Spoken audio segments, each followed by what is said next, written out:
দেখছেন বার্তা এক নজর।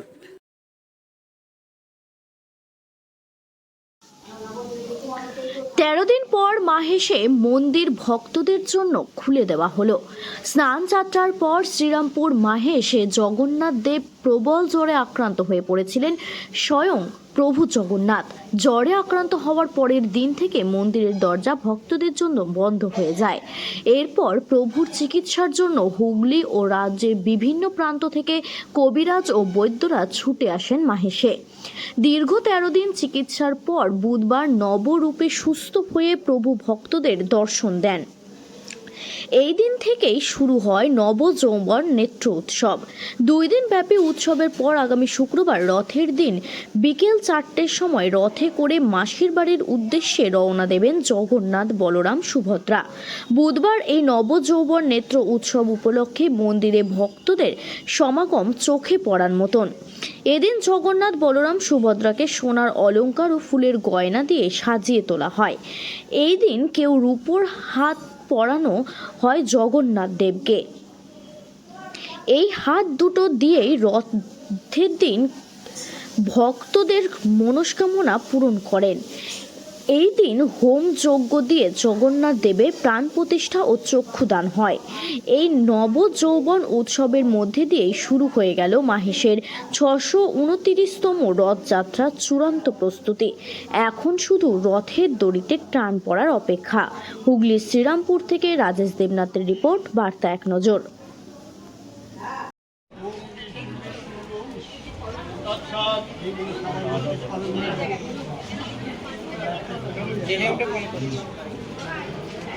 नमो बलभद्राय स्वाहा, बलभद्राय स्वाहा, बलभद्राय स्वाहा, बलभद्राय स्वाहा। प्रजापति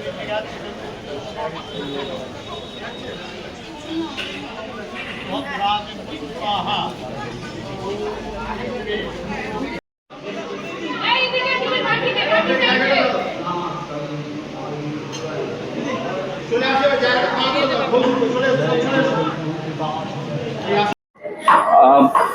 আজ একেবারে মাহেশের নবযৌবন উৎসব জগন্নাথ মহাপ্রভু। এই দিনের বিশেষ মাহাত্ম্য রয়েছে, যেখানে মহাপ্রভুকে অন্য দিনের তুলনায় আজকে অন্যরকম রূপ দেওয়া হয়। ঠিক কি হয় যদি একটু বলেন। জয় জগন্নাথ। আমি পিয়াল অধিকারী, সম্পাদক মাহেশ জগন্নাথ মন্দির। আজকের দিনে বলা হয় নবযৌবন, আগামীকালও নবযৌবন নেত্র উৎসব। এই আজকের দিনে আমাদের মহাপ্রভুর প্রাণ প্রতিষ্ঠা, চক্ষুদান হয়, অভিষেক হয় হোম যাগযজ্ঞের মাধ্যমে। এটা চিরাচরিত প্রথা অনুযায়ী আমাদের যেহেতু নব কলেবর হয় না, প্রতি বছরই নবযৌবন উৎসব হয়। আমাদের সেই 629 বছরের সেই স্বপ্নাদিষ্ট দারুমূর্তি এখনো পর্যন্ত আমাদের মাহেশে জল করছে বিদ্যমান। আমাদের সেই চৈতন্য মহাপ্রভুর নবনীলাচল শ্রীপাদ মাহেশ, এই নিয়েই আমরা বেঁচে আছি, এইটাই ঐতিহ্য। সেই 629 বছরের সেই মূর্তি, এই মূর্তিতেই স্বয়ং চৈতন্য মহাপ্রভু স্পর্শ করে পুজো করেছেন। স্বয়ং রামকৃষ্ণ ঠাকুর থেকে শুরু করে মা শারদা, ভক্তকবি গিরিশচন্দ্র থেকে শুরু করে রবীন্দ্রনাথ ঠাকুর এত অবতারের পদধূলি পড়েছে এই শ্রীপাদ মাহেশে। আজকে এই শ্রীপাদ মাহেশ আমাদের তীর্থভূমিতে পরিগণিত হয়েছে। আপনারা সকলে মিলে আসবেন। আজকের দিনে ওনাকে স্বর্ণালঙ্কারে ভূষিত করা হয়, পুষ্পমাল্যে ভূষিত করা হয়, ওনাকে বাজু পরিয়ে দেওয়া হয়, কানপাশা পরিয়ে দেওয়া হয়, হাত পরিয়ে দেওয়া হয় এবং সোনার মুকুট পরিয়ে দেওয়া হয় এবং ওনাকে সুন্দরভাবে শৃঙ্গার করানো হয় এবং বিভিন্ন ভক্তগণেরা আসেন, ওনাকে মিষ্টান্ন নিবেদন করেন। আমাদের সেই গুটকে সন্দেশ এবং বালা সন্দেশ, সেই জগন্নাথ দেব বালক সেজে সেই গুটকে সন্দেশ, বালা সন্দেশ তিনি খেয়েছিলেন, সেই মিষ্টান্ন নিয়ে ওনাকে আজকে মিষ্টান্ন নিবেদন করেন। অনেক ভক্তগণেরা আসেন এবং আজকের দিনে এবং আগামীকাল আমাদের এই নবযৌবন নেত্র উৎসব চলে এবং আগামী 27শে জুন আমাদের 629তম শ্রীপাদ মাহেশের ঐতিহাসিক রথযাত্রা উৎসব আমরা মহাসমরায় পালিত করতে চলেছি।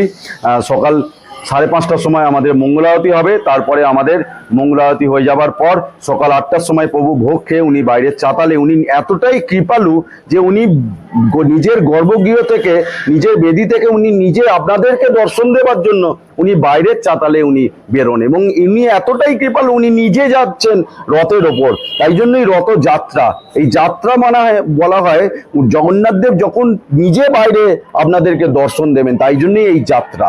যেমন স্নান যাত্রা, উনি নিজে থেকে বেরিয়ে বাইরে স্থান মন্দিরে যান, সেই নিজে যে নিয়ে যাওয়া হয় সেটাই যাত্রা। সেই জন্য আপনারা সকলে মিলে আসবেন। আগামী 27শে জুন আমাদের এই ঐতিহাসিক শ্রীপাঠ মাহেশের রথযাত্রা উৎসবে আপনারা সামিল হবেন। সকাল 8টার সময় প্রভুর ভোগ হয়ে যাবে, উনি বাইরের চাতাল থেকে উনি দর্শনে দেবেন। দুপুর 2টোর সময় আমাদের শুভ সূচনা হবে, দামোদর হবে। প্রথমে উঠবে নারায়ণশিলা, উনি তো সত্যযুগে নারায়ণ, তেতায় রামচন্দ্র, তারপরে কৃষ্ণ, উনি জগন্নাথ কলিতে, তাই জন্য যুগে যুগে উনি অবতীর্ণ হয়ে আছেন। প্রথমে উঠবে নারায়ণশিলা, তারপরে উঠবে মা সুভদ্রা, তারপরে উঠবে বলভদ্রদেব, এবং তারপরে উঠবে জগতের নাথ, জগতের পিতা জগন্নাথ। আজকের এই বিশেষ দিনে জগন্নাথ দেবকে যেমন সাজানো হয় স্বর্ণালঙ্কারে, তেমনই তার হাত দেখতে পাওয়া যায়, তো এইটা কি কারণে থাকে? দেখুন, হাত আমরা পরিয়ে দিই, ওনার এত বড় বড় চোখ, ওনার নিষ্পলক, আমরা বলি নিষ্পলক, ওনার পলক নেই। উনি সকল ভক্তদের বলা হচ্ছে যে উনি যদি একবার পলক করেন কিছুক্ষণের জন্য, কিছু ভক্তদের উনি দর্শন দিতে পারবেন না, তাই জন্য ওনার পলক নেই। অন্যান্য দেখবেন পলক আছে, কিন্তু ওনার কোনো পলক নেই। উনি তো জগতের নাথ, জগতের পিতা, ওনাকে যে হাত পরিয়ে দেওয়া হয়, উনি সকল ভক্ত বৃন্দদের থেকে উনি পূজার উপকরণ গ্রহণ করেন। ওনার পা নেই, কিন্তু উনি সারা বিশ্ব ব্রহ্মাণ্ড উনি বিরাজ করেন। এইভাবেই আমরা ধরে থাকি।